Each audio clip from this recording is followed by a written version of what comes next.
అందరికీ నమస్కారం. ఆంధ్రప్రదేశ్లో ఇరిగేషన్ ప్రాజెక్టులు, రిజర్వాయర్లు కావచ్చు, నదులు అనుసంధానం చేసిన ఘనత మాన్యశ్రీ ముఖ్యమంత్రి చంద్రబాబు నాయుడు గారు.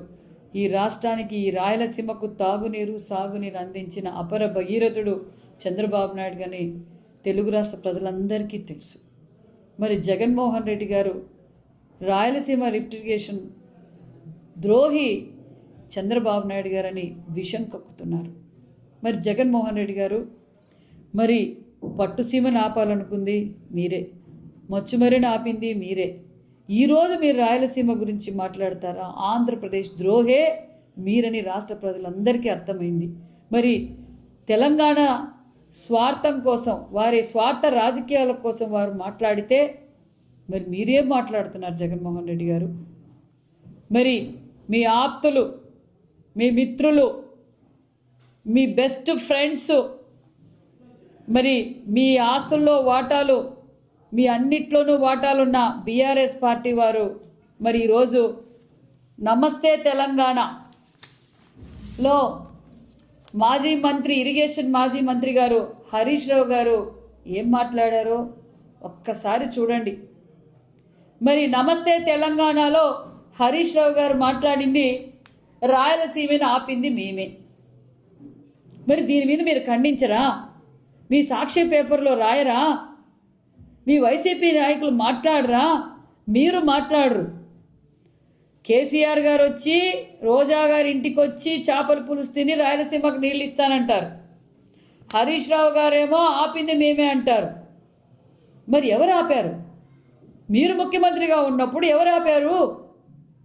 మీరు ఈరోజు మాట్లాడతారు. మరి అదే బీఆర్ఎస్ పార్టీ నాయకులు ఆంధ్రప్రదేశ్కి వస్తే వైసీపీ పార్టీ నాయకులు స్వాగతం పలుకుతారు. మీరు తెలంగాణకు పోతే మీకు స్వాగతం పలికి, ఫ్లెక్సీలు పలికి మీకు స్వాగతం పలుకుతారు బీఆర్ఎస్ పార్టీ వారు. మరి అంతేకాకుండా ఇప్పటికీ మీ తాడేపల్లి, మీ ఇంటికాడ, మీ పార్టీ ఆఫీస్ కాడ పెద్ద పెద్ద కటౌట్లు ఇలా ఉన్నాయి ఇప్పటికీ, ఈ రోజుకి. మరి ఎవరు రాయలసీమ ద్రోహి? మీరు కాదా? మీ స్వార్థ రాజకీయాల కోసం, మీ వ్యాపారాల కోసం తెలుగు రాష్ట్రాల ప్రజల మధ్య చిచ్చు పెడుతున్నారు. చంద్రబాబు నాయుడు గారు తెలుగు రాష్ట్రాల ప్రజలు బాగుండాలని కోరుకున్న వ్యక్తి చంద్రబాబు నాయుడు గారు. మరి చంద్రబాబు నాయుడు గారు ఏం చెప్తున్నారు? మిగులు జలాలు, నికర జలాలు, మిగులు జలాలు సముద్రంలో కలిసిపోతున్నాయి. అవి మీకు అవసరమైతే మీరు వాడుకోండి, మాకు అవసరమైతే మేము వాడుకుంటాం, రెండు రాష్ట్రాలు బాగుపడదామని చెప్తూ ఉంటే దానిని తెలుగు రాష్ట్రాల మధ్య చిచ్చు పెట్టి మీ స్వార్థ రాజకీయాల కోసం ప్రజలతో ఆడుకుంటున్నారు. ఎవరు రాయలసీమ ద్రోహి? జగన్మోహన్ రెడ్డి గారు మీరు కాదా?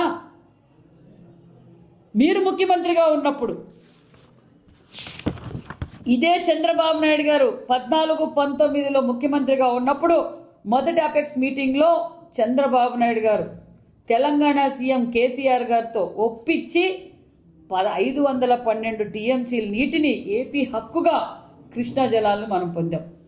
మరి రెండో అపెక్స్ మీటింగ్లో మీరు ముఖ్యమంత్రిగా ఉన్నారు, కేసీఆర్ గారు ముఖ్యమంత్రిగా ఉన్నారు. మరి 50-50కి మీరు ఎలా తలొగ్గారు? మీ స్వార్థ రాజకీయాల కోసం, మీ ఆస్తులు కాపాడుకునే కోసం, మీ వ్యాపారాల కోసం. మరి రాయలసీమ ద్రోహి ఎవరని మరొక్కసారి మిమ్మల్ని ప్రశ్నిస్తున్నామని కూడా తెలియజేస్తున్నాం. మరి మీరు మాట్లాడతారా? మీరు ఏ రోజైనా 5 సంవత్సరాల్లో, గతంలో మీరు 5 సంవత్సరాలు ముఖ్యమంత్రిగా ఉన్నారు, నికర జలాల గురించి కానీ మిగులు జలాల గురించి ఏ రోజైనా మీరు మాట్లాడారా? పని చేసేవాడిని చేయకూడదంటారు, విషం కక్కుతారు.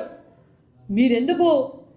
నిజంగా మీరు రాయలసీమ బిడ్డగా ఆలోచించండి. స్వార్థ రాజకీయాల కోసం కాదు, రాయలసీమను సస్యశ్యామలం చేయాలి. మీరు ఎలాగో మీకు చేసేకి చేత కాదు. పోలవరం ఆపేశారు, పరిశ్రమలు ఆపేశారు, రాష్ట్ర అభివృద్ధిని ఆపేశారు. మరి ఈరోజు మళ్ళీ బీఆర్ఎస్ పార్టీ, మీరు, ఇతర పార్టీ అందరూ కలిసి తెలుగు రాష్ట్ర ప్రజలతో ఆడుకుంటున్నారు. మీ స్వార్థ రాజకీయాల కోసం ఆడుకుంటున్నారు. ఇది మంచిది కాదు. మీరు కనీసం మానవతా దృష్టితోనే ఆలోచించండి. మీ స్వార్థ రాజకీయాల కోసం మీరు ఇప్పటికే ఈ రాష్ట్రాన్ని ఏ విధంగా భ్రష్టు పట్టించారో మనందరికీ తెలుసు. అంతేకాకుండా మరి మీరు ముఖ్యమంత్రిగా ఉన్నప్పుడు ఈ రాయలసీమకి ఏం చేశారో అందరికీ తెలుసు. మేము అతి తక్కువ కాలంలోనే మరి ఈరోజు ఎన్ని వేల కోట్లు పెట్టుబడి పెట్టాం. 14-19లో సుమారుగా 12,500 కోట్లతో మేము ఇరిగేషన్ ప్రాజెక్టుల పైన ఇన్వెస్ట్ చేసాం, రాయలసీమకి ఇన్వెస్ట్ చేసాం. మరి కూటమి హయాంలో ఏ విధంగా అతి తక్కువ కాలంలోనే 750 కిలోమీటర్లు నీళ్లు తీసుకెళ్ళాం. సుమారుగా 423 చెరువులకు నీళ్ళు ఇచ్చాం. 19 నియోజకవర్గాల మీదుగా ఈరోజు అతి తక్కువ కాలంలోనే మేము ఇంత పని చేసాం. మరి ఎందుకు మీకు రాయలసీమ ప్రజలంటే చులకన చూపు? రాయలసీమ ప్రజలపై ఎందుకు మీకు ఇంత కక్ష సాధింపు చర్యలు? మేము తెలియజేసేది ఒక్కటే, మీరు ఎంత రెచ్చగొట్టినా ఆంధ్రప్రదేశ్ అభివృద్ధిలో ఆగదు. అభివృద్ధి ధ్యేయంగా పనిచేస్తాం, ప్రతి ఎకరానికి నీళ్ళు ఇస్తామన్న విషయం కూడా మీకు తెలియజేస్తున్నాం. మీరు ఏ విధంగా అయితే చంద్రబాబు నాయుడు గారు పూర్తి చేస్తే చంద్రబాబు నాయుడు గారికి మంచి పేరు వస్తుందనే కక్ష సాధింపుతో మీరు ఏ విధంగా అయితే విషం కక్కుతున్నారో ఖచ్చితంగా చంద్రబాబు నాయుడు గారు పూర్తి చేస్తారు. మీరైతే చంద్రబాబు నాయుడు గారి పైన అక్రమ కేసులు పెట్టి ఆ రోజు కూడా తెలియజేశారు, తెలుగు ప్రజలు యావత్ భారతదేశమే కాదు ప్రపంచమంతా చంద్రబాబు నాయుడు గారు ఈ తప్పు చెయ్యరు అని తెలుసుకొని ఆ రోజే సంఘీభావం తెలిపి ప్రపంచవ్యాప్తంగా చంద్రబాబు నాయుడు గారు నిర్దోషి అని ఆ రోజే నిర్ధారించారు. మరి ఈరోజు కోర్టు కూడా ఆణిముత్యంలో తీర్పిచ్చిందన్న విషయం కూడా తెలియజేస్తున్నాం. ప్రజలందరికీ తెలుసు మీరు ఏ విధంగా ఈ 5 ఏళ్ళు రాష్ట్ర ప్రజల్ని ఏ విధంగా ఇబ్బంది పెట్టారో అన్న విషయం తెలుసు. రాయలసీమ ద్రోహే మీరన్న విషయం కూడా తెలియజేస్తున్నాం.